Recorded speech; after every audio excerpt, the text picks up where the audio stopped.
হযরত আয়েশা সিদ্দিকা রাদিয়াল্লাহু তাআলা আনহা বর্ণনা করেন, আম্মা জান আয়েশা সিদ্দিকা জানায় দেন, ও মানুষ, তোমরা কি জানো লাইলাতুন নিসফি মিন শাবান যখন আসতো তখন পয়গম্বরে আরবির ইবাদত কেমন হইতো?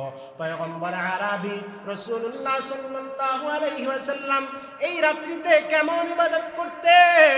আয়েশা সিদ্দিকা রাদিয়াল্লাহু তাআলা আনহা বলেন, এক রাত যখন আমি নবীকে দেখলাম নবী সিজদায় চলে গেছে। সিজদায় চলে যাওয়ার পর আমি লক্ষ্য করলাম দীর্ঘ সময় পয়গম্বর আরবি সিজদার মধ্যে পড়ে আছে। আল্লাহ তাআলার কুদরতি কদমের মধ্যে সিজদার মধ্যে মজা পেয়ে সাথ পেয়ে নামাজের মধ্যে সাথ পেয়ে পয়গম্বর আরবি সিজদা থেকে মাথা তুলে না। হযরতে আয়েশা সিদ্দিকা রাদিয়াল্লাহু তাআলা আনহা বলেন, দীর্ঘ সময় যাওয়ার পর আমি পরীক্ষা করার জন্য যে পয়গম্বর আরবি কি আসলে সিজদার মধ্যে আছেন নাকি এত দীর্ঘ সময় চলে গেল, পয়গম্বর আরবি আমার ভয় হয় না জানি পয়গম্বর দুনিয়া থেকে বিদায় নিয়ে চলে গেছে। সুবহানাল্লাহ। আয়েশা সিদ্দিকা বলেন, পয়গম্বর আরবির এই রাত্রিটাতে এমন এক সিজদা দিলেন, নামাজের মধ্যে সিজদায় যাওয়ার পর সিজদা থেকে আর উঠেন না। আয়েশা সিদ্দিকা বলেন, আমার ধারণা হইল এত লম্বা সিজদা, মনে হয় পয়গম্বরের ইন্তেকাল হয়ে গেছে, দুনিয়া থেকে মনে হয় পয়গম্বর বিদায় নিয়ে গেছে। আমি নিশ্চিত হওয়ার জন্য পয়গম্বর আরবির পায়ের মধ্যে একটু টোকা দিলাম, পয়গম্বর আরবির পায়ের আঙ্গুলের মধ্যে একটু ধরলাম, ধরে নাড়া দেওয়ার পর পয়গম্বর আরবি উঠলেন। উঠার পরে নামাজ শেষ করলেন। নামাজ শেষ করার পর আম্মা জান আয়েশা সিদ্দিকা রাদিয়াল্লাহু তাআলা আনহা বলেন, আমি তখন পয়গম্বরকে জানতে চাইলাম, ও পয়গম্বর, আমি তো আয়েশা ভয় পেয়ে গেছিলাম, মনে হয় আপনার দীর্ঘ সিজদা, আপনি মনে হয় সিজদার মধ্যে দুনিয়া থেকে বিদায় নিয়েছেন। সুবহানাল্লাহ। রাসূলুল্লাহ সাল্লাল্লাহু আলাইহি ওয়াসাল্লাম আম্মা জান আয়েশা সিদ্দিকাকে ডাক দিয়া বলেন, ও আয়েশা, কেন তুমি কি জানো না আজকের রাত কোন রাত? আয়েশা সিদ্দিকা বলেন, আজকে কোন রাত? তখন পয়গম্বর বলেন, আজকের রাত হলো লাইলাতুন নিসফি মিন শাবান, শাবান মাসের ১৪ তারিখের রাত। সুবহানাল্লাহ। কেমন আমল করেছেন এই রাতে পয়গম্বর আরবি? কারণ কি এত আমল করার কারণ কি? হাদিসের মধ্যে এটাও স্পষ্টভাবে পয়গম্বর আরবি জানিয়ে দিয়েছেন। আন মুআদ ইবনে জাবাল আনিন নবী সাল্লাল্লাহু আলাইহি ওয়াসাল্লাম قال يطلع الله الى خلقه في ليله النصف من شعبان فيغفر لجميع خلقه الا لمشرك او مشاحن। এই রাতে ইবাদতের এত দাম কেন? পয়গম্বর জানায় দেন, সাহাবী হযরত মুআদ ইবনে জাবাল রাদিয়াল্লাহু তাআলা আনহু বলেন, নবী করিম সাল্লাল্লাহু আলাইহি ওয়াসাল্লাম বলেছেন, ইয়াত্তালিউল্লাহু ইলা জামিই খালকিহি ফি লাইলাতিন নিসফি মিন শাবান। আল্লাহ রাব্বুল আলামিন লাইলাতুন নিসফি মিন শাবান অর্থাৎ শাবান মাসের ১৪ তারিখের রাতে আল্লাহ তাআলা দুনিয়ার প্রথম আসমানে চলে আসেন। আল্লাহু আকবার। পয়গম্বর জানায় দেন, এই যে আজকের রাত অর্থাৎ শাবানের ১৪ তারিখের রাত্রে আল্লাহ রাব্বুল আলামিন বান্দার একেবারে নিকটবর্তী হয়ে যান, বান্দার দিকে মনোযোগী হয়ে যান। ফায়াগফিরু লিজামিই খালকিহি, অতঃপর আল্লাহ তাআলা আল্লাহর যত সৃষ্টি জীব আছে, যত মানুষ আছে, আল্লাহ তাআলা সবাইকে ক্ষমার ঘোষণা দিয়ে দেন। সুবহানাল্লাহ। এই রাত্রে নবী বলেন এত দাম কেন? কারণ আল্লাহ তাআলা এই রাত্র যখন আসে, সূর্য ঢলে যাওয়ার পরে, সূর্য অস্ত যাওয়ার পরে আল্লাহ তাআলা বিশেষভাবে প্রথম আসমানে এবং বান্দাদের একেবারে কাছাকাছি হয়ে যান, বান্দাদের প্রতি দুনিয়ার সমস্ত বান্দাদের দিকে মনোযোগী হয়ে যান। কেন? আল্লাহর উদ্দেশ্য হলো আজকে আল্লাহ তাআলা দুনিয়ার সমস্ত মানুষকে মাফ করে দিবেন। সুবহানাল্লাহ। দাম আছে না নাই? কিন্তু পয়গম্বর আরবি জানায় দেন, ইল্লা লিমুশরিকিন আও মুশাহিন, দুই শ্রেণীর বান্দাকে আল্লাহ এই রাত্রিতেও মাফ করেন না। এক নাম্বার হলো মুশরিক যারা, অর্থাৎ যারা আল্লাহর সাথে শিরিক করে, আল্লাহর সাথে অন্য কারো তুলনা করে, আল্লাহর সাথে অন্য কারো পূজা করে, অন্য কারো ইবাদত করে, অন্য কারো দাসত্ব করে, অন্য কারো গোলামি করে, অন্য কারো মতাদর্শ পথ মেনে নেয়। আল্লাহ তাআলা ওই সমস্ত মুশরিকদেরকে এই রাতেও ক্ষমা করেন না। আল্লাহু আকবার। আল্লাহ তাআলা এই রাতে, এত পবিত্রতম রাত, এই রাতেও দুই শ্রেণীর বান্দাকে ক্ষমা করেন না। এক শ্রেণী হলো যারা মুশরিক, আল্লাহর সাথে শিরিক করে, আল্লাহর সাথে অন্য কাউকে তুলনা দেয়। এবং 2 নাম্বার হলো মুশাহিন। মুশাহিন অর্থ হলো হিংসুক বান্দা, যারা হিংসা করে, একে অপরের সাথে হিংসা করে। একজন মুসলমান, একজন মানুষ অপর মানুষের ভালো পছন্দ করে না। চিন্তা করে আমার পাশের বাড়ির অমুক ভাই আব্দুর রহমান, উনি কেন এত উন্নত হচ্ছেন, এত সুখে থাকতেছেন, তার এত সুখ কেন, তার এত টাকা পয়সা কেন, তিনি দুনিয়ার মধ্যে এত সুন্দরভাবে চলাফেরা কেন করেন, কিভাবে তার ক্ষতি করা যায়, এই হিংসা শুরু হয়ে যায়। এই জন্য পয়গম্বর বলেছেন এই বরকতময় রাতেও আল্লাহ তাআলা হিংসুককে কি করবেন না, ক্ষমা করবেন। এই জন্য ভাইয়েরা আমার, আল্লাহর সাথে কি করা যাবে না, শিরিক করা যাবে না এবং হিংসা করা যাবে না। অন্য হাদিসের মধ্যে পয়গম্বর আরবি জানায় দেন, عن أبي ابن أبي طالب رضي الله عنه قال قال النبي صلى الله عليه وسلم إذا كانت ليلة النصف من شعبان فقوموا ليلها وصوموا نهارها فإن الله ينزل فيها لغروب الشمس إلى سماء الدنيا فيقول ألا من مستغفر فأغفر له ألا من مسترزق فارزقه ألا من مستغفر فأغفر له। আল্লাহ রাব্বুল আলামিন পয়গম্বরের মাধ্যমে হাদিসের মধ্যে জানায় দেন, এই যে লাইলাতুন নিসফি মিন শাবানে আল্লাহ রাব্বুল আলামিন দুনিয়ার প্রথম আসমানে আসেন।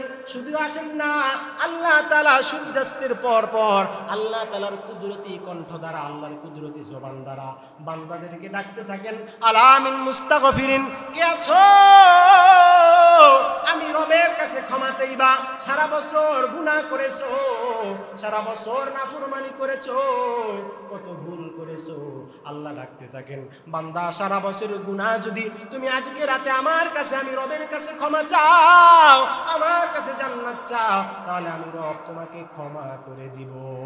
সুবহানাল্লাহ।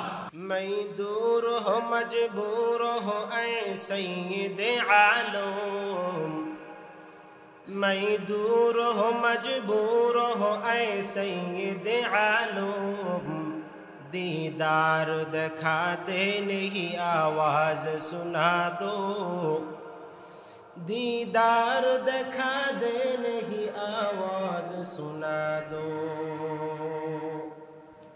আমি আপনাদের সামনে আজকে যে আয়াতখানা তেলাওয়াত করেছি, আল্লাহ রাব্বুল আলামিন সূরাত আলে ইমরানের মধ্যে আল্লাহ তাআলা বান্দাদের উদ্দেশ্যে আয়াতের মধ্যে সুন্দরভাবে বর্ণনা করেছেন, বলে দিয়েছেন। কি বলেছেন? আল্লাহ তাআলা বলেন, ওয়াসারিউ ইলা মাগফিরাতিম মির রাব্বিকুম, হে আমার বান্দারা তোমরা ধাবিত হও, প্রতিযোগিতা করো। কোন দিকে প্রতিযোগিতা করবে? ইলা মাগফিরাতিম মির রাব্বিকুম, তোমাদের রবের ক্ষমার দিকে প্রতিযোগিতা করো। অর্থাৎ আল্লাহ বলেন যে হে বান্দারা আমার, তোমরা আমি আল্লাহর ক্ষমা কিভাবে পাবে সেই দিকে প্রতিযোগিতা করে দৌড়ানো শুরু করো। সুবহানাল্লাহ। ওয়াসারিউ ইলা মাগফিরাতিম মির রাব্বিকুম ওয়া জান্নাতিন আরদুহাস সামাওয়াতু ওয়াল আরদ উইদ্দাত লিল মুত্তাকিন। আল্লাহ রাব্বুল আলামিন সূরাত আলে ইমরানের মধ্যে জানিয়ে দিয়েছেন, ওয়াসারিউ ইলা মাগফিরাতিম মির রাব্বিকুম, ও দুনিয়ার মানুষের দল, আল্লাহ তাআলা জানা দেন তোমরা আমি রবের ক্ষমার দিকে দৌড়াও, আমি রবের ক্ষমার দিকে ধাবিত হও। আমি রবের প্রতিযোগিতা, আমি রবের ক্ষমার দিকে তোমরা প্রতিযোগিতা করো। ওয়াসারিউ ইলা মাগফিরাতিম মির রাব্বিকুম ওয়া জান্নাতিন আরদুহাস সামাওয়াতু ওয়াল আরদ, শুধু রবের ক্ষমাই নয়, এবং আল্লাহ তাআলার যে জান্নাত আল্লাহ তৈরি করেছেন, ওই জান্নাতের দিকে তোমরা যাওয়ার জন্য প্রতিযোগিতা করো। সুবহানাল্লাহ। আল্লাহ তাআলা কত সুন্দর করে বান্দাদেরকে ডাক দিয়েছেন, বান্দাদেরকে আহ্বান করেছেন, ও বান্দা আসো আসো, আমি রবের ক্ষমার দিকে আসো। আবার আমি রবের যে জান্নাত জান্নাত, আমি রবের ক্ষমা পাওয়ার পরে যে তুমি জান্নাত পাইবা, ওই জান্নাতের দিকেও তোমরা প্রতিযোগিতায় নেমে যাও। আল্লাহু আকবার। অথচ দুনিয়ার আমরা মানুষ কত কিছুর দিকে প্রতিযোগিতা করি। দুনিয়ার মধ্যে আমরা কিভাবে টাকা কামাই করব, দুনিয়ার মধ্যে কিভাবে আমরা বাড়ি করব। আমরা যখন আমাদের পাশে একটা বাড়ি দেখি, 5 তলা বিল্ডিং দেখি, তখন আফসোস করি, হায় হায় অমুক ভাই, আব্দুল্লাহ ভাই এত বড় একটা বাড়ি করলো, আমি সারা জীবন কি করলাম। এভাবে আফসোস করে করে আমাদের জিন্দেগিটা কাটায় দেয়। আবার দুনিয়ার যত চাকরি বাদা আছে, দুনিয়ার যত কাজ আছে, এগুলোর মধ্যে আমরা প্রতিযোগিতা করি, কে কার থেকে ফার্স্ট হওয়া যায়, কে কার থেকে বেশি দুনিয়া কামাই করা যায়, এই দিকে আমরা প্রতিযোগিতা করি। কিন্তু আল্লাহ তাআলা, আল্লাহ রাব্বুল আলামিন বান্দাদেরকে ডাক দিয়ে বলেছেন, ও বান্দা তুমি তো সারা জীবন দুনিয়ার পিছনে পিছনে ঘুরেছো, আমি আল্লাহ তোমাদেরকে আহ্বান করতেছি, ডাক দিতেছি, আসো আসো তোমরা প্রতিযোগিতায় নেমে যাও। 2টা জিনিসের দিকে প্রতিযোগিতা করো, একটা হলো আমি রবের ক্ষমার দিকে প্রতিযোগিতা করো। আমি রবের ক্ষমা তোমরা কিভাবে পাইবা সেই দিকে প্রতিযোগিতা করো। আমি রবের ক্ষমা পাওয়ার পর আমি রবের যে জান্নাত তোমার জন্য বানানো হয়, ওই জান্নাতের দিকে সবাই প্রতিযোগিতায় নেমে যাও। সুবহানাল্লাহ।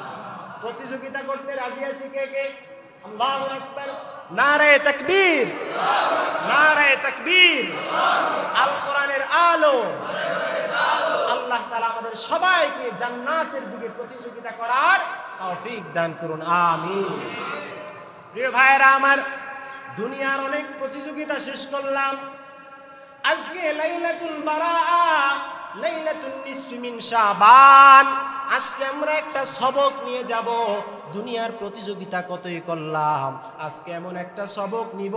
আমার রব সূরা আলে ইমরানের মধ্যে আমাদেরকে উদ্দেশ্য করে বলেছেন, বান্দা তোমরা প্রতিযোগিতা করো আমি রবের ক্ষমার দিকে এবং আমি রবের তৈরিকৃত জান্নাতের দিকে। আল্লাহু আকবার। আল্লাহ তাআলা বলেন, উইদ্দাত লিল মুত্তাকিন।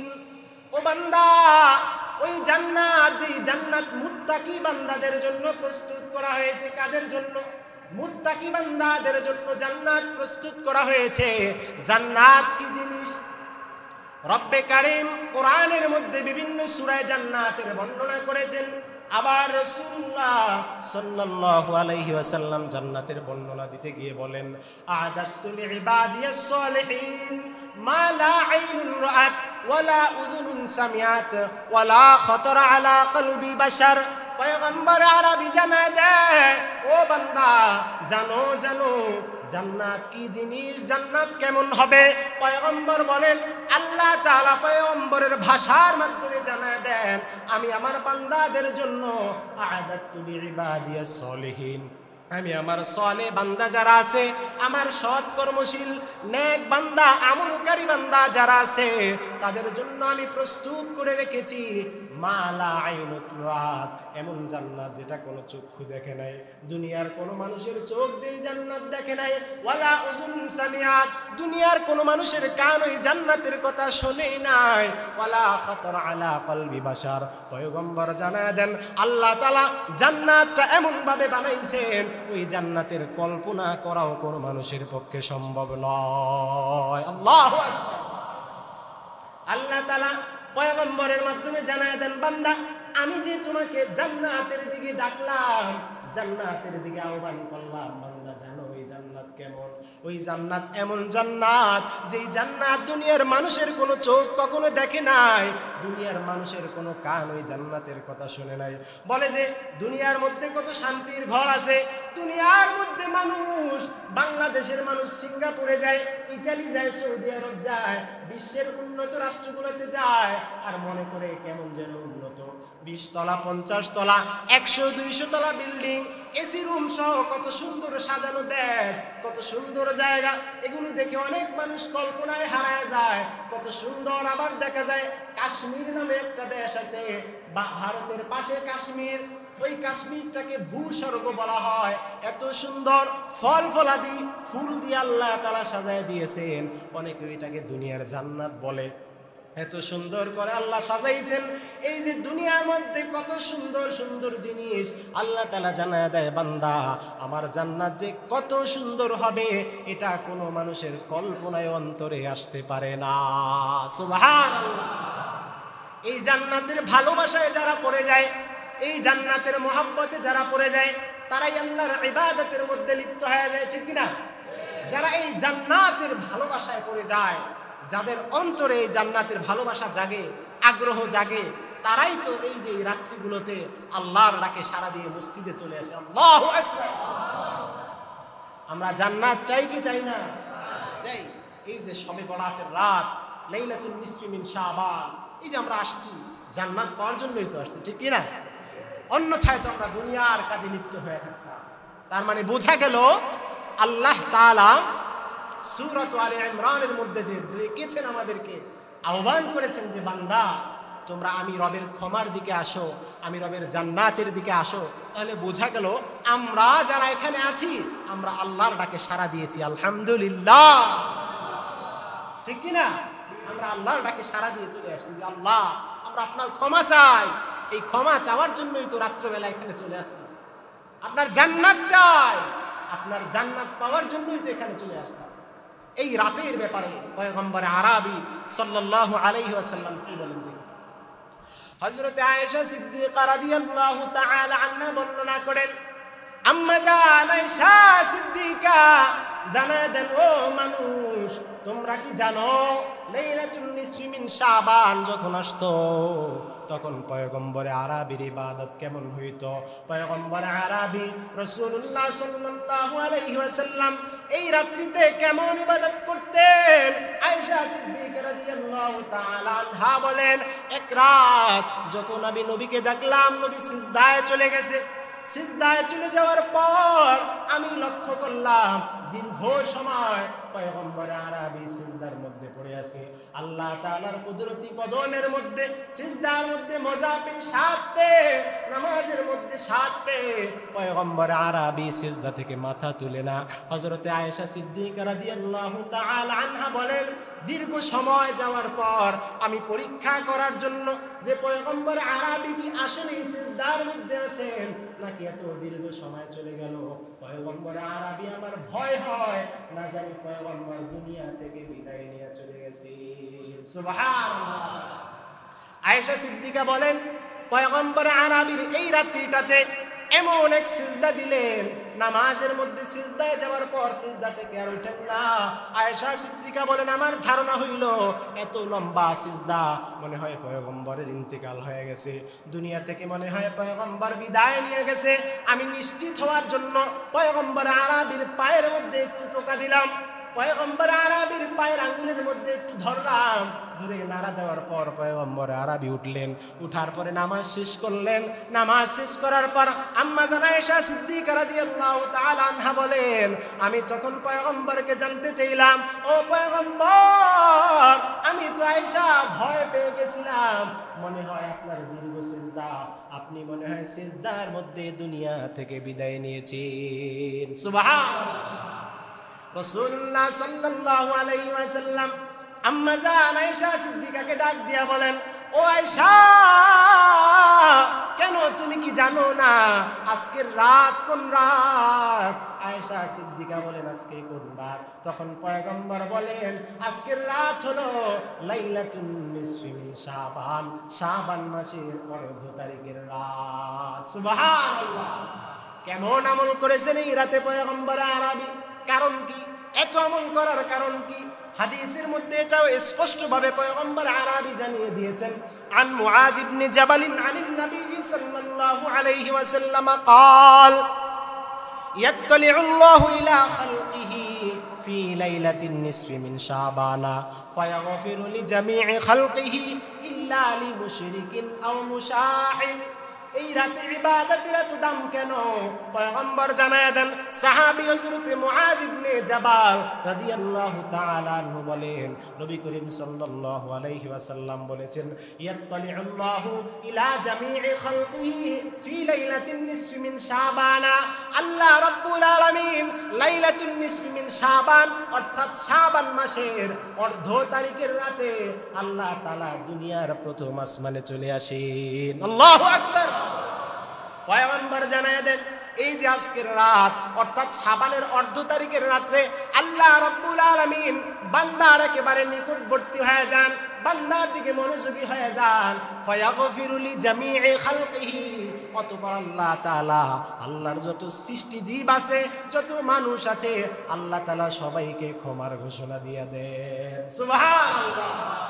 এই রাত্রে নবী বলেন এত দাম কেন? কারণ আল্লাহ তাআলা এই রাত্র যখন আসে, সূর্য ঢলে যাওয়ার পরে, সূর্য অস্ত যাওয়ার পরে আল্লাহ তাআলা বিশেষভাবে প্রথম আসমানে এবং বান্দাদের একেবারে কাছাকাছি হয়ে যান, বান্দাদের প্রতি দুনিয়ার সমস্ত বান্দাদের দিকে মনোযোগী হয়ে যান। কেন? আল্লাহর উদ্দেশ্য হলো আজকে আল্লাহ তাআলা দুনিয়ার সমস্ত মানুষকে মাফ করে দিবেন। সুবহানাল্লাহ। দাম আছে না নাই? কিন্তু পয়গম্বর আরবি জানায় দেন, ইল্লা লি মুশরিকিন আও মুশাহিম, দুই শ্রেণীর বান্দাকে আল্লাহ এই রাত্রিতেও মাফ করেন না। এক নাম্বার হলো মুশরিক যারা, অর্থাৎ যারা আল্লাহর সাথে শিরিক করে, আল্লাহর সাথে অন্য কারো তুলনা করে, আল্লাহর সাথে অন্য কারো পূজা করে, অন্য কারো ইবাদত করে, অন্য কারো দাসত্ব করে, অন্য কারো গোলামি করে, অন্য কারো মতাদর্শ পথ মেনে নেয়। আল্লাহ তাআলা ওই সমস্ত মুশরিকদেরকে এই রাতেও ক্ষমা করেন না। আল্লাহু আকবার। আল্লাহ তাআলা এই রাতে, এত পবিত্রতম রাত, এই রাতেও দুই শ্রেণীর বান্দাকে ক্ষমা করেন না। এক শ্রেণী হলো যারা মুশরিক, আল্লাহর সাথে শিরিক করে, আল্লাহর সাথে অন্য কাউকে তুলনা দেয়। এবং দুই নাম্বার হলো মুশাহিন। মুশাহিন অর্থ হলো হিংসুক বান্দা, যারা হিংসা করে, একে অপরের সাথে হিংসা করে। একজন মুসলমান, একজন মানুষ অপর মানুষের ভালো পছন্দ করে না, চিন্তা করে আমার পাশের বাড়ির অমুক ভাই আব্দুর রহমান, উনি কেন এত উন্নত হচ্ছেন, এত সুখে থাকতেছেন, তার এত সুখ কেন, তার এত টাকা পয়সা কেন, তিনি দুনিয়ার মধ্যে এত সুন্দরভাবে চলাফেরা কেন করেন, কিভাবে তার ক্ষতি করা যায়, এই হিংসা শুরু হয়ে যায়। এই জন্য পয়গম্বর বলেছেন, এই বরকতময় রাতেও আল্লাহ তাআলা হিংসুককে কি করবেন না? ক্ষমা করবেন। এই জন্য ভাইরা আমার, আল্লাহর সাথে কি করা যাবে না? শিরিক করা যাবে না এবং হিংসা করা যাবে না। অন্য হাদিসের মধ্যে পয়গম্বর আরবি জানায় দেন, عن أبي ابن أبي طالب رضي الله عنه قال قال النبي صلى الله عليه وسلم إذا كانت ليلة النصف من شعبان فقوموا ليلها وصوموا نهارها فإن الله ينزل فيها لغروب الشمس إلى سماء الدنيا فيقول ألا من مستغفر فأغفر له ألا من مسترزق فارزقه ألا من مستغفر فأغفر له। আল্লাহ রাব্বুল আলামিন পয়গম্বরের মাধ্যমে হাদিসের মধ্যে জানায় দেন, এই যে লাইলাতুন নিসফি মিন শাবানে আল্লাহ রাব্বুল আলামিন দুনিয়ার প্রথম আসমানে আসেন। শুধু আসেন না, আল্লাহ তাআলা সূর্যাস্তের পর পর আল্লাহ তাআলার কুদরতি কণ্ঠ দ্বারা, আল্লাহর কুদরতি জবান দ্বারা বান্দাদেরকে ডাকতে থাকেন, আলা মিন মুস্তাগফিরিন, কে আছো আমি রবের কাছে ক্ষমা চাইবা, সারা বছর গুনাহ করেছো, সারা বছর নাফরমানি করেছো, কত ভুল করেছো। আল্লাহ ডাকতে থাকেন, বান্দা সারা বছরের গুনাহ যদি তুমি আজকে রাতে আমার কাছে, আমি রবের কাছে ক্ষমা চাও, আমার কাছে জান্নাত চাও, তাহলে আমি রব তোমাকে ক্ষমা করে দিব। সুবহানাল্লাহ। আল্লাহ তাআলা নিজে ডাকতে থাকেন। পয়গম্বর আরবি আরো জানায় দেন, আল্লাহ তাআলা বান্দাদেরকে ডাকে ডেকে বলেন যে কে আছো রিজিকের অভাবে আছো, তার চাকরি বাদায় সমস্যা আছে, হালাল রিজিক চাইতেছো, টাকা পয়সার অভাবে আছো, দুনিয়ার মধ্যে বিভিন্ন বিপদগ্রস্ত আছো, আমি রবের কাছে তুমি চাও, এই বরকতময় রজনীতে, এই বরকতময় রাতে আমি আল্লাহর কাছে চাও, আমি বিশেষভাবে তোমাকে দেওয়ার জন্য প্রথম আসমানে চলে আসছি। সুবহানাল্লাহ। আল্লাহ তাআলা আরো ডাক দিয়ে বলেন, আলা মুবতালান ফাউআফিয়াহু, কোনো বান্দা অসুস্থ আছো, কোনো বান্দার এমন কোনো রোগ আছে, তোমার রোগ বালাই কমে না, তোমার সংসারের মধ্যে কোনো বিপদ আপদ দূর হয় না, রোগ ব্যাধি লেগেই থাকে, আল্লাহ তাআলা জানায় দেন বান্দারে এই লাইলাতুন নিসফি মিন শাবানের মধ্যে আমি রবের কাছে যদি তুমি ক্ষমা চাও তাহলে আমি তোমার রোগ পরিপূর্ণ সুস্থ করে দিব। সুবহানাল্লাহ। তাহলে এই যে আল্লাহ তাআলা ডেকে ডেকে বলেন, যে সমস্যাগুলোর কথা বলেন, এগুলাতে আমরা আসি নাই, এগুলো আমাদের দরকার আছে না? দরকার আছে। ক্ষমার দরকার আছে না? নাই? দরকার আছে। আল্লাহর কাছে রিজিক চাওয়া, আল্লাহর কাছে দুনিয়াতে শান্তি চাওয়া, আখিরাতে মুক্তি চাওয়া দরকার আছে না? দরকার আছে। এবং সুস্থতা চাওয়া, আল্লাহ ছাড়া তো কেউ সুস্থতা দিতে পারে না। এই জন্য আল্লাহ তাআলা তো জানেন যে বান্দার কি প্রয়োজন। বিশেষ 3টা জিনিস। 1 নাম্বার ক্ষমা, বান্দার ক্ষমা দরকার। দুনিয়াতে বান্দাকে ক্ষমা করে যদি জান্নাত পায় তাহলে বান্দার সফলতা। 2 নম্বরে বান্দার রিজিক দরকার, রিজিকের পেরেশানি, বান্দার হালাল রিজিক আল্লাহ তাআলা বলেন রিজিকও দান করব। আরেকটা কি, বান্দার সুস্থতা দরকার। আল্লাহ তাআলা এই 3টা বিষয়ে বান্দাকে ডেকে ডেকে বলেন যে বান্দা তোমার এগুলোর প্রয়োজন, তাহলে তুমি আমার কাছে চাও, আমি তোমাকে দিয়ে দিব। সুবহানাল্লাহ। এজন্য ভাইরা আমার, আজকের রাতের বড় গুরুত্ব। আল্লাহ তাআলা বিশেষভাবে যেহেতু প্রথম আসমানে চলে এসেছেন, কুদরতিভাবে আল্লাহ তাআলা বান্দার নিকটবর্তী হয়ে গেছেন, এজন্য আল্লাহর কাছে কান্না করে করে চাইতে হবে। 1 নম্বরে কি চাইতে হবে? ক্ষমা চাইতে হবে। কি চাইতে হবে? ক্ষমা চাইতে হবে। জীবনে কত ভুল করেছি, জীবনে কত গুনাহ করেছি, জীবনে কত গুনাহ করেছি, আল্লাহর নাফরমানি করেছি, রাসূলের আদর্শের বিরুদ্ধে চলেছি। এই জন্য এমন এক বরকতময় রাত, এমন এক বরকতময় রজনীতে আল্লাহর কাছে কান্না করে করে চাইতে হবে। আল্লাহর কাছে বলতে হবে, আল্লাহর কাছে বলে বলে চাইতে হবে, এ জীবনে না করিলাম বন্দেগী। বলেন সবাই, এ জীবনে না করিলাম বন্দেগী, চোখে দেখা হারাইলাম জিন্দেগি, চোখে দেখা হারাইলাম বন্দেগি। এ জীবনে না করিলাম বন্দেগি, চোখে দেখা হারাইলাম জিন্দেগি। তওবা করে আবার তওবা ভাঙ্গিলাম, তওবা করে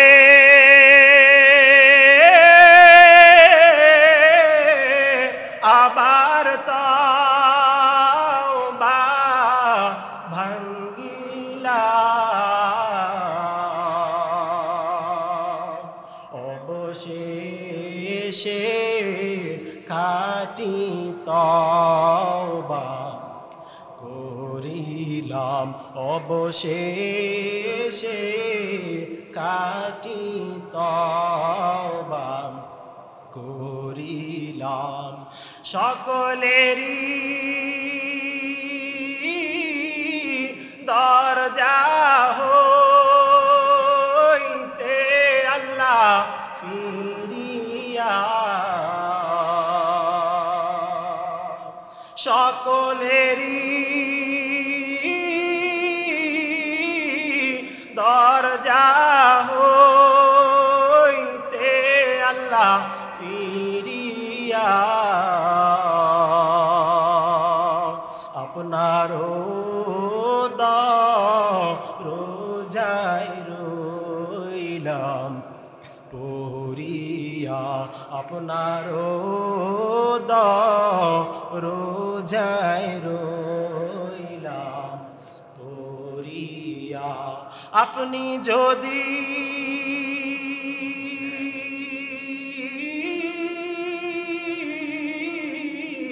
মাফ না করেন আল্লাহ বান্দারে, আপনি যদি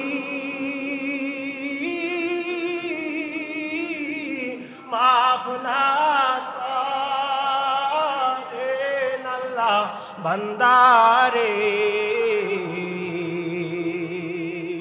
বলে না আপনার বান্দা যাবে কার কাছে, বলে না আপনার বান্দা যাবে কার কাছে।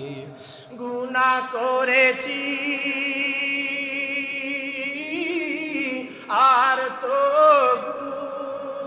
গুনাহ করব না, বলেন সবাই। গুনাহ করেছি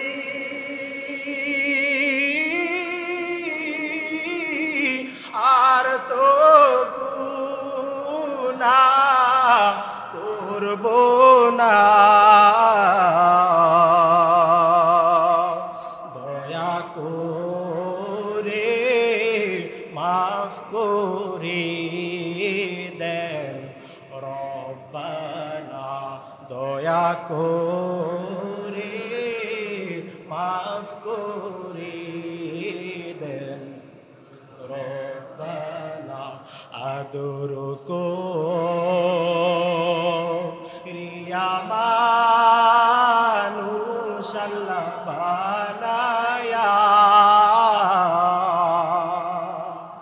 আদর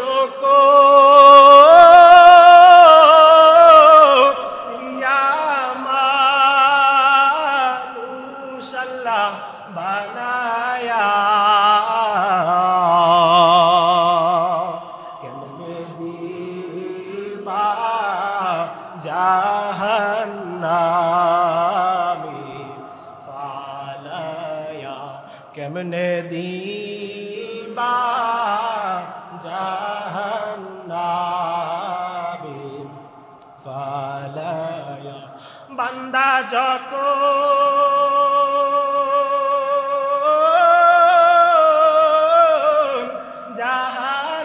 জাহান্নামে জ্বলিবে,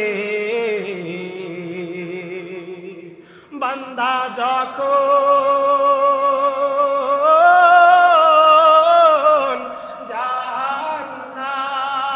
জাহান্নামে জ্বলিবে, কেমনে মাবুদ চায়া আপনি দেখিবেন, কেমনে মাবুদ চায়া আপনি দেখিবেন। বান্দারে জাহান্নাম থেকে যদি মুক্তি পাইতে হয়, বান্দা জাহান্নাম কেমন কঠিন আযাব। সাহাবায়ে কেরাম জাহান্নামকে কেমন ভয় করতেন আর জান্নাতের ভালোবাসা কিভাবে অন্তরের মধ্যে লালন করতেন। সাহাবায়ে কেরাম সহ আকাবিরিনে কেরামের মধ্যে দুনিয়ার মধ্যে হাজার নারী পুরুষ যারা বিগত হয়েছেন, জান্নাতের লোভ তাদের ছিল, জাহান্নামের ভয় তাদের ছিল, এইভাবে তারা মৃত্যুবরণ করেছেন। দুনিয়ার মধ্যে একজন বাদশা ছিল, নাম ছিল তার ফেরাউন। ছিলেন কিনা আপনারা চিনেন কিনা? যদিও দেখেন নাই, কিন্তু এত শত বছর পরেও তার নাম এতটা মানুষ শুনেছে। তাকে এমনভাবে সেই মিশরের জাদুঘরের মধ্যে তাকে এমনভাবে প্রদর্শন করা হয়, দুনিয়ার মানুষ এত ঘৃণা তাকে করে। দুনিয়ার কোনো মানুষ ফেরাউন নাম রাখতে পছন্দ করে না, ঠিক কিনা? এই জন্য ভাইয়েরা আমার, দুনিয়ার মধ্যে মিশরের যে বাদশা ছিল, মিশরের বাদশাদেরকে ফেরাউন বলা হইতো। ওই মিশরের বাদশা ফেরাউনের একটা কন্যা ছিল, ওই কন্যার একজন দাসী ছিল, তার সেবা করার জন্য একজন দাসী নিয়োজিত ছিল। ফেরাউন কন্যার চুল আশ্রয় দিত, তাকে বিভিন্নভাবে সেবা করত, তার যত্ন করার জন্য একজন মেয়ে কন্যা, দাসী কন্যা ছিল, সেবিকা ছিল। একদিন ফেরাউনের কন্যা ফেরাউনের রাজ দরবারের মধ্যে, ফেরাউনের বাসার মধ্যে ওই দাসী, তার নাম বিভিন্ন কিতাবের মধ্যে মাস্তা, মা সেটা একটা নাম আসছে, আবার কোন কোন কিতাবের মধ্যে ওই দাসীর কোনো নাম উল্লেখ করা হয় নাই। কিতাবের মধ্যে লেখায় ফেরাউনের বাদী দাসী একদিন ফেরাউন কন্যার চুলগুলা আঁচড়াইয়া দিতেছিল, চুল বিন্যাস করতে দিল, চুলগুলা চিরুনি দিয়ে সুন্দরভাবে আশ্রিয়ে দিতেছিল। হঠাৎ করে ফেরাউনের কন্যার চুল বিন্যাসকারী যে দাসী ছিল, তার সেবিকা ছিল, তার হাত থেকে চিরুনিটা নিচে পড়ে যায়। কন্যার চুল আশ্রয়তেছে, হঠাৎ করে চিরুনিটা নিচে পড়ে যায়। নিচে পড়ে যাওয়ার পর ওই ফেরাউন কন্যার দাসী মা সীতা, সে আবার বিসমিল্লাহ বলে চিরুনিটা হাতের মধ্যে নেয়। হাতের মধ্যে নেওয়ার পর ফেরাউনের কন্যা তাকে ডাক দিয়ে বলে, ও মা সীতা, তুমি অবশ্যই যে বিসমিল্লাহ বলেছ, অবশ্যই তুমি মনে হয় আমার বাবার কথা বলেছ, কারণ আমার বাবা তো বর্তমান দুনিয়ার বাচ্চা এবং আমার বাবা তো রব, আমার বাবাই তো আল্লাহ। নাউজুবিল্লাহ বলেন। কারণ ফেরাউন নিজে দাবি করেছিল, আনা রব্বুকুমুল আলা, আমি হলাম দুনিয়ার রব, আমি হলাম দুনিয়ার মালিক, আমি হলাম দুনিয়ার প্রভু। সে নিজেকে খোদা দাবি করলো। তখন ওই মিশরের মধ্যে যে সমস্ত মানুষ ফেরাউনের কথা শুনতো, ফেরাউনকে খোদা হিসেবে মানত, ফেরাউনকে মেনে চলতো, ফেরাউনকে রব হিসাবে মানত, তাদেরকে অনেক সম্মান দিত, অনেক প্রণোদনা দান করত, অনেক সাহায্য করত। কিন্তু ফেরাউনকে যারা অস্বীকার করতো তাদেরকে কঠিন আযাব দিত, কঠিন শাস্তি দিত। সেই সময় ফেরাউন কন্যা এই কথা শোনার পর, তার বিসমিল্লাহ শোনার পর বলল, তুমি হয়তো বা আমার বাবার কথাই বলতেছো। অর্থাৎ বিসমিল্লাহ মানে হলো আমি আল্লাহর নামে শুরু করতেছি। বিসমিল্লাহ মানে কি? আমি আল্লাহর নামে শুরু করতেছি। পয়গম্বর আরবি সাল্লাল্লাহু আলাইহি ওয়াসাল্লাম বলেন, মা লাম ইউবদা বিসমিল্লাহি ফাহুয়া আবতার। দুনিয়ার মধ্যে বান্দা বান্দিরা যে সমস্ত ভালো কাজগুলো করে, এই ভালো কাজের শুরুতে যদি বিসমিল্লাহ বলে দেয়, তাহলে বান্দার কাজের মধ্যে বরকত হয়, বান্দার কাজের মধ্যে আল্লাহর রহমত থাকে। কিন্তু বান্দা ভালো কাজ করার পূর্বে যদি বিসমিল্লাহ আল্লাহর নামে শুরু না করে, তখন বান্দার কাজটা কোনো সফলতা বয়ে আনতে পারে না। সুবহানাল্লাহ। পয়গম্বর বলেছেন, যেই কাজ ভালো কাজের শুরুতে বিসমিল্লাহ বলা হয়, বিসমিল্লাহির রহমানির রহিম, আমি আল্লাহর নামে শুরু করতেছি, এই কথা যদি কেউ বলে, আল্লাহ তাআলা ওই কাজের মধ্যে বরকত দান করেন। সুবহানাল্লাহ।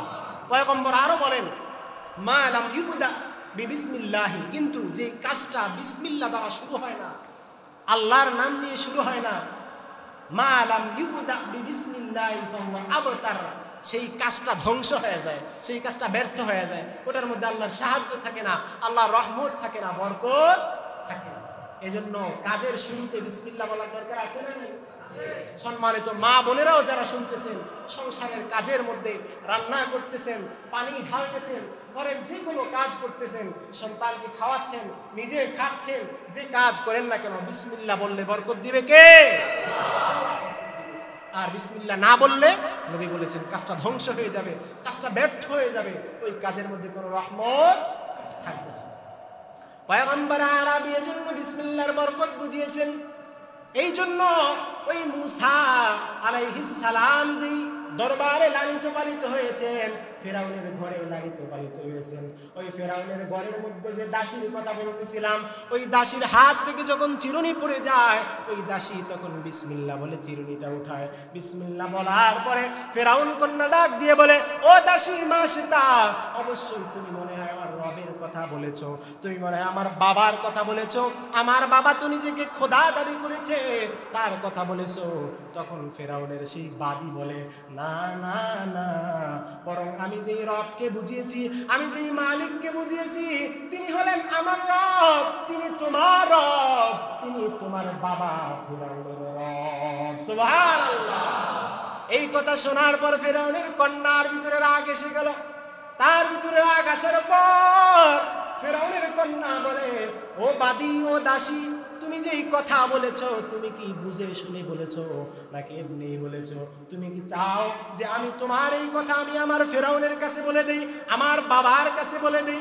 তখন ওই দাসী বলল, আমার কোনো ভয় নাই, আমি আল্লাহকে রব হিসাবে মেনেছি, আল্লাহকে প্রভু হিসাবে মেনেছি, তোমার যদি বলতে ইচ্ছা হয় তুমি বলতে পারো। সুবহানাল্লাহ। এই কথা বলার পর কন্যা তার বাবার কাছে বলে দিল যে দাসী বিসমিল্লাহ, কোন রবের কথা, কোন মালিকের কথা যেন বলতেছে। এই কথা ফিরাউন শোনার পর ডাক দিয়ে বলে, ও মা সীতা, তুমি তো আমার ক্ষমতার ব্যাপারে জানো, আমার ক্ষমতা আছে, তোমাকে তো শাস্তি দিবই, এমনকি তোমার কোলের যে সন্তান আছে, কোন কোন কিতাবের মধ্যে আসছে ওই দাসীর 4টা সন্তান ছিল। ফেরাউন এক এক করে তার মন্ত্রিসভাকে, তার সেবক যারা ছিল, দায়িত্বশীল যারা ছিল, তাদেরকে ডাক দিয়ে বলল, তোমরা একটা কড়াইয়ের ব্যবস্থা করো, ওই কড়াইয়ের মধ্যে তেল দিয়ে দাও, তেল দিয়ে কড়াইটা চুলার মধ্যে আগুন জ্বালায় দাও, ওই কড়াইয়ের মধ্যে তেলগুলো যখন টকটক করে ফুটতে থাকবে, আমি একে একে এই যে আমার দাসী আছে, দাসীর সন্তানগুলোকে ওই কড়াইয়ের মধ্যে ফেলে দিব, গরম তেলের মধ্যে ফেলে দিব, ফেলে দেওয়ার পরে হয়তোবা তার সন্তানের এই অবস্থা দেখে সে আমাকে খোদা মেনে নিতে পারে। নাউজুবিল্লাহ। ফেরাউন কৌশল নিয়ে আসলো ভয় দেখানোর জন্য, যে মানুষ দুনিয়াতে দেখবেন বাবা মাকে যখন কোনো কথা বলা হয়, বাবা মাকে শাস্তি দেওয়া হয়, তখন বাবা মা বেশি নরম হয় না, তো সন্তানদের উপরে কোনো শাস্তি আসে, আঘাত আসে, তখন বাবা মার দিল নরম হয়ে যায়, ঠিক কিনা? এই জন্য ফেরাউন কৌশল অবলম্বন করলো যে তার সন্তান আছে 4টা সন্তান, এই সন্তানদেরকে আগে আমি শাস্তি দিব, এরপরে হয়তো বা দাসী আমাকে খোদা মেনে নিবে। কিন্তু কিতাবের মধ্যে লেখে এক এক করে 3টা সন্তান যখন ওই ফুটন্ত তেলের মধ্যে দিয়ে দেওয়া হয়, এই অবস্থা দেখার পরে দাসীর অন্তরের মধ্যে ভয় চলে আসে। মুফাসসিরিনে কেরাম লেখেন, মুহাদ্দিসিনে কেরাম কিতাবের মধ্যে লেখেন, ওই যে কড়াইয়ে তেলের কড়াই ছিল, ওই কড়াইটা কত বড় ছিল, তারা বলেন যে আস্ত একটা গরু, আস্ত একটা মহিষ যেই কড়াইয়ের মধ্যে দিয়ে একেবারে ভাজা যায়, ওই রকম বড় একটা কড়াই ছিল। নাউজুবিল্লাহ। এত কঠিন শাস্তি দেওয়া হলো কেন? ঈমান ভাঙার জন্য, ফেরাউনের প্রতি, ফেরাউনকে রব হিসেবে মানার জন্য, ঈমানকে হরণ করার জন্য। কত চমৎকার ঘটনা। 4 নম্বর যে কোলের সন্তান ছিল, ওই কোলের সন্তানটাও ফেরাউন এখন দুধের সন্তান ছিল, ওই দুধের সন্তানটা সর্বশেষ ফেরাউন তেলের কড়ার মধ্যে দিবে। কারণ কি? উদ্দেশ্য কি? উদ্দেশ্য ওই বাদী যেন ফেরাউনকে রব হিসাবে মেনে নেয়, প্রভু হিসেবে মেনে নেয়। যখন ওই সন্তানটাকে, কোলের সন্তানটাকে আগুনের মধ্যে, তেলের মধ্যে দিয়ে দিবে, তখন ফেরাউন আরেকবার সুযোগ দেয়, আরেকবার জিজ্ঞেস করে, ও দাসী, এখনো সময় আছে, তুমি আমাকে খোদা হিসাবে মেনে নাও, আমাকে রব হিসাবে মেনে নাও, তাহলে আমি তোমার এই সন্তানটা এবং তোমাকে মুক্ত করে দিব। কেমন ঈমান ছিল! এরপরেও তার মধ্যে মা হিসেবে একটু ভয় চলে আসলো, কিন্তু আল্লাহ রব্বুল আলামিনের কি কুদরত, মাকে সাহস দেওয়ার জন্য ওই কোলের সন্তান, দুধের সন্তানের জবান আল্লাহ রব্বুল আলামিন খুলে দিয়েছেন। সুবহানাল্লাহ। ওই কোলের সন্তান, দুধের শিশু ডাক দিয়ে বলে, ও মা, আপনি তো যে দুনিয়ার শাস্তি দেখতেছেন, এই শাস্তি কোনো শাস্তি না, আপনি কোনো ভয় পায়েন না মা, কোনো ভয় পায়েন না, কিছুক্ষণ পরেই আপনি আমি সহ সবাই জান্নাতের মধ্যে মিলিত হব। সুবহানাল্লাহ। এই কথা বলার পর সাথে সাথে ফেরাউন ওই সন্তানকে ফেলে দেয়, ওই মাকে ওই তেলের কড়াইয়ের মধ্যে ফেলে একেবারে ফুটন্ত তেলের মধ্যে ভেজে ফেলে। কেমন ছিল তাদের জান্নাতের প্রতি লোভ, জাহান্নাম থেকে বাঁচার জন্য কেমন আকুতি ছিল, কেমন চেষ্টা ছিল। তারা ছিল ঈমানদার। আর আমাদের দুনিয়ার সাধারণ কষ্টের বিনিময়ে আমরা যে জান্নাতের দিকে যাব, জান্নাতের দিকে প্রতিযোগিতা করব, ওই ঈমান, ওইটা আমাদের তৈরি হয় না। সুবহানাল্লাহ। কেমন ঈমান ছিল! মা সামনে দেখতেছে সন্তানরা তেলের মধ্যে, ফুটন্ত তেলের মধ্যে পুড়ে শেষ হয়ে যাচ্ছে, এরপরেও মা আল্লাহর ঈমান এটা ছাড়ে না। কেমন ঈমান! এই ঈমানের কথাই তো আল্লাহ তাআলা বলেছেন, এই ঈমানের বদৌলতেই তো আল্লাহ তাআলা বলেছেন, ওয়াসারিউ ইলা মাগফিরাতিন মির রাব্বিকুম ওয়া জান্নাতিন আরদুহাস সামাওয়াতু ওয়াল আরদ। যে বান্দা, তুমি আমি রবের ক্ষমার দিকে দৌড়াও, আমি রবের ক্ষমার দিকে প্রতিযোগিতা করো, এবং জান্নাতের দিকে প্রতিযোগিতা করো। কেমন জান্নাত? বলে যে আরদুহাস সামাওয়াতু ওয়াল আরদ, যেই জান্নাতের সীমানা হলো আসমান এবং জমিনের মাঝামাঝি জায়গা। সুবহানাল্লাহ। জান্নাতের সীমানা হলো কি? আসমান জমিনের মাঝে যে ফাঁকা জায়গা আছে, এরকম ফাঁকা জায়গা বরাবর এক একটা জান্নাত। সুবহানাল্লাহ। কেমন জান্নাত, কেমন জান্নাতের প্রতি পাগল ছিলেন। এজন্য আমরা আল্লাহর জান্নাতের দিকে দৌড়ানোর দরকার আছে না নাই? প্রতিযোগিতা করার দরকার আছে না নাই? ক্ষমার দিকে যাওয়ার দরকার আছে না নাই? এজন্য আমাদেরকে আমল করতে হবে, আল্লাহর কাছে ক্ষমা চাইতে হবে। আজকে রাতের বিশেষ কিছু আমল, বিশেষ আমল বলতে 1 নাম্বার আমল হলো আল্লাহর কাছে তওবা ইস্তিগফার করা। কি করা? আল্লাহর কাছে তওবা ইস্তিগফার করা, ক্ষমা প্রার্থনা করা। 2 নম্বরে একটু জিকির আজকার করা। 3 নম্বরে আল্লাহর জন্য, আল্লাহকে খুশি করার জন্য 2-4 রাকাত যতটুকু পারা যায় একটু নফল ইবাদত করা, নফল আমল করা। রাজি আছি তো ইনশাআল্লাহ? যারা কোরআন তেলাওয়াত করতে পারে একটু কোরআন তেলাওয়াত করা। অনেক ভাই তো দেখা যায় বিরক্ত হয়ে গেছে, রাত তো মাত্র 9টা বাজে। আমল করতে হবে ইনশাআল্লাহ। রাজি আছি না নাই? কারা কারা রাজি আছে? আমল করব। এই যে জান্নাত, আল্লাহর ক্ষমা, এটা পাওয়ার দরকার আছে না নাই? আল্লাহ তাআলা আমাদেরকে আজকে রাতে আল্লাহর ক্ষমা এবং জান্নাত দান করুন। সকলে আমিন। আল্লাহ তাআলা সকলকে কবুল করুন। এজন্য 1 নাম্বার আমল কি? আল্লাহর কাছে তওবা করতে হবে। পিছনের যে ভুল আছে, পিছনের যে আমাদের গুনাহ আছে, আল্লাহর নাফরমানি করেছি, সেই নাফরমানির জন্য আল্লাহর কাছে ক্ষমা চাইতে হবে। পয়গম্বর আরবি সাল্লাল্লাহু আলাইহি ওয়াসাল্লাম জানায় দিয়েছেন, ও বান্দা, এই যে রাত, এই রাতের মধ্যে তাওবা ইস্তিগফার করা। তাওবা ইস্তিগফারের ব্যাপারে পয়গম্বর আরবি সাল্লাল্লাহু আলাইহি ওয়াসাল্লাম বলে দিয়েছেন, একটা ইস্তিগফার আছে, একটা তওবা আছে। ওই তওবাটা, ইস্তিগফারটা যদি কোনো বান্দা বান্দি আদায় করে একবার, কয়বার? একবার যদি ইস্তিগফার, তাওবাটা বান্দা সকালবেলা সূর্য উদয়ের পরে, ফজরের পরে কোনো বান্দা যদি ইস্তিগফার আদায় করে নেয়, নবী করিম সাল্লাল্লাহু আলাইহি ওয়াসাল্লাম জানায় দেন, ওই বান্দা যদি ফজর থেকে নিয়ে মাগরিব পর্যন্ত কোনো সময়ের মধ্যে তার মৃত্যুবরণ হয়, তার ইন্তিকাল হয়, আল্লাহ তাআলা ওই ইস্তিগফারের বিনিময়ে, তওবার বিনিময়ে সরাসরি বান্দাকে জান্নাতে প্রবেশ করাবে। সুবহানাল্লাহ। কত চমৎকার কথা! একটা ইস্তিগফার, একটা আমল। কয়টা আমল? একটা আমল। পয়গম্বর বলেন, কোন বান্দা বান্দি যদি সকালবেলা ফজরের পরে এই ইস্তিগফারটা একবার পাঠ করে, ওই বান্দা যদি সন্ধ্যা পর্যন্ত কোনো অবস্থায় মৃত্যুবরণ করে, তার ইন্তেকাল হয়ে যায়, আল্লাহ তাআলা বান্দাকে সরাসরি জান্নাতের মেহমান বানায় দিবে। ওই ইস্তিগফারটা কি? ইস্তিগফারটাকে হাদিসের ভাষায় বলা হয় সাইয়্যিদুল ইস্তিগফার। ওই ইস্তিগফারের নাম কি? সাইয়্যিদুল ইস্তিগফার। নবী করিম সাল্লাল্লাহু আলাইহি ওয়াসাল্লাম বলে, কোন বান্দা যদি ইস্তিগফারটা পাঠ করে, আল্লাহুম্মা আনতা রাব্বি লা ইলাহা ইল্লা আনতা খালাকতানি ওয়া আনা আবদুকা ওয়া আনা আলা আহদিকা ওয়া ওয়া'দিকা মাস্তাতা'তু আউযু বিকা মিন শাররি মা সানাতু আবুউ লাকা বিনি'মাতিকা আলাইয়া আবুউ লাকা বিযামবি ফাগফিরলি ফাইন্নাহু লা ইয়াগফিরুজ যুনুবা ইল্লা আনতা। সুবহানাল্লাহ। এটাকে বলা হয় সাইয়্যিদুল ইস্তিগফার। কি বলা হয়? সাইয়্যিদুল ইস্তিগফার। এই ইস্তিগফারটা যদি মুখস্থ করে নিতে পারেন, পয়গম্বর জানায় দিয়েছেন, বিশ্বাস হয় কি হয় না? নবীজির কথা বিশ্বাস হয় কি হয় না? বিশ্বাস তো করতেই হবে, কারণ হাদিস যদি বিশ্বাস না করি ঈমান থাকবে না। কত সহজ আমল আমাদের জন্য।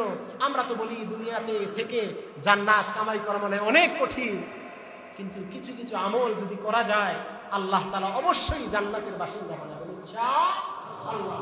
এজন্য এই ইস্তিগফার মুখস্থ করে নেব ইনশাআল্লাহ। সবাই বলেন আমার সাথে, আল্লাহুম্মা আনতা রাব্বি লা ইলাহা ইল্লা আনতা খালাকতানি ওয়া আনা আবদুকা ওয়া আনা আলা আহদিকা ওয়া ওয়া'দিকা মাস্তাতা'তু আউযু বিকা মিন শাররি মা সানা'তু আবুউ লাকা বিনি'মাতিকা আলাইয়া আবুউ লাকা বিযামবি ফাগফিরলি ফাইন্নাহু লা ইয়াগফিরুজ যুনুবা ইল্লা আনতা। পয়গম্বর আরবি জানালেন, কোন বান্দা যদি এমনি ভাবে মাগরিবের পরে আবার ইস্তিগফারটা একবার পাঠ করে, কোন বান্দা যদি মাগরিবের পরে এই ইস্তিগফারটা আবার একবার পাঠ করে, তাহলে ওই বান্দা মাগরিব থেকে নিয়ে ফজর পর্যন্ত যদি বান্দার ইন্তেকাল হয়ে যায়, দুনিয়া থেকে যদি বান্দা বিদায় করে নেয়, আল্লাহ রাব্বুল আলামিন ওই বান্দাকে মৃত্যুর পরে জান্নাতের মেহমান বানায় দিবে। সুবহানাল্লাহ। পয়গম্বর আরবি আরেকটা ছোট ইস্তিগফারের কথা বলেছেন, আস্তাগফিরুল্লাহাল আযীমিল্লাযী লা ইলাহা ইল্লা হুয়াল হাইয়ুল কাইয়্যুম ওয়া আতুবু ইলাইহি। পয়গম্বর বলেন এই ছোট ইস্তিগফারটা যদি কোনো বান্দা আমল করে নেয়, একবার পড়ে নেয়, তাহলে ওই বান্দার গুনাহ যদি সমুদ্রের ফেনার পরিমাণ হয়, বালুকণা পরিমাণ যদি বান্দা বান্দির গুনাহ হয়, আল্লাহ তাআলা ইস্তিগফারটা একবার পড়ার কারণে ওই বান্দা বান্দির সমস্ত গুনাহকে মাফ করে দিবেন। সুবহানাল্লাহ। কত চমৎকার আমল, কত সহজ আমল, করার দরকার আছে না? করবো তো ইনশাআল্লাহ। ইনশাআল্লাহ আজকে রাতে আমল করার সময় ইস্তিগফার করব, তওবা করব, আল্লাহর কাছে মাফ চাইব। 2 নম্বরে নফল ইবাদত করব, কিছু নফল নামাজ পড়ব, মসজিদেও পড়তে পারি। মসজিদ থেকে যাওয়ার পরে বাসায় বসে বসে একটা জায়নামাজ বিছিয়ে আজকের জন্য একটু পড়েন। কারণ অনেক সময় অনেক ভাইয়ের দেখা যায় খুব দুঃখজনক যে তাদের ঘরের মধ্যে কখনো জায়নামাজ বিছানো হয় না। মসজিদে 5 ওয়াক্ত নামাজ অনেকে পড়েন, অনেকে মাঝে মাঝে পড়েন, কিন্তু ঘরের মধ্যে কখনো নামাজ পড়া হয় না। এটা করবেন। হাদিসের মধ্যে আসছে, রাসূলুল্লাহ সাল্লাল্লাহু আলাইহি ওয়াসাল্লাম বলেছেন যে হে বান্দা বান্দিরা, তোমরা তোমাদের ঘরগুলোকে কবরস্থান বানাও না। অর্থাৎ ফরজ নামাজগুলো মসজিদে পড়ো, আর মাঝে মাঝে কিছু নফল নামাজ, কিছু সুন্নত নামাজ ঘরের এক কোণায় দাঁড়ায় একা একা নিজের মন মতো, নিজের চাহিদা মতো একটু আদায় করো। নফল নামাজের মধ্যে যতক্ষণ ইচ্ছা সিজদা দেওয়া যায়, সিজদার মধ্যে গেলেন, আল্লাহর কাছে কান্নাকাটি করলেন, 5 মিনিট 10 মিনিট বসে যাবেন। কিন্তু ফরজ নামাজে এটা করা যাবে না। ফরজ নামাজে নির্ধারিত সময় তাসবিহ পাঠ করে আদায় করতে হয়, কিন্তু নফল নামাজের মধ্যে রুকুর মধ্যে সিজদার মধ্যে অনেক সময় নেওয়া যায়। এজন্য ভাইয়েরা আমার, ঘরে গিয়ে যদি হয় সেখানে 2 রাকাত 4 রাকাত যতটুকু পারি আমল করব, জিকির করব, সুবহানাল্লাহ, আলহামদুলিল্লাহ, লা ইলাহা ইল্লাল্লাহ, আল্লাহু আকবার, এই জিকিরগুলো আদায় করব ইনশাআল্লাহ। কোরআন তেলাওয়াত করব। যারা কোরআন তেলাওয়াত না পারি, আজকে থেকে নিয়ত করব যে কোরআন তেলাওয়াত, রমাদান আসতেছে, এই সুযোগে আমরা কোরআন শিখার চেষ্টা করব ইনশাআল্লাহ। আল্লাহ তাআলা আমাদের সকলকে কবুল করুন, আমাদের সকলকে আমল করার তৌফিক দান করুন। ওয়া আখিরু দাওয়ানা আনিল হামদুলিল্লাহি রাব্বিল আলামিন। আসসালামু আলাইকুম ওয়া রাহমাতুল্লাহি ওয়া বারাকাতুহু।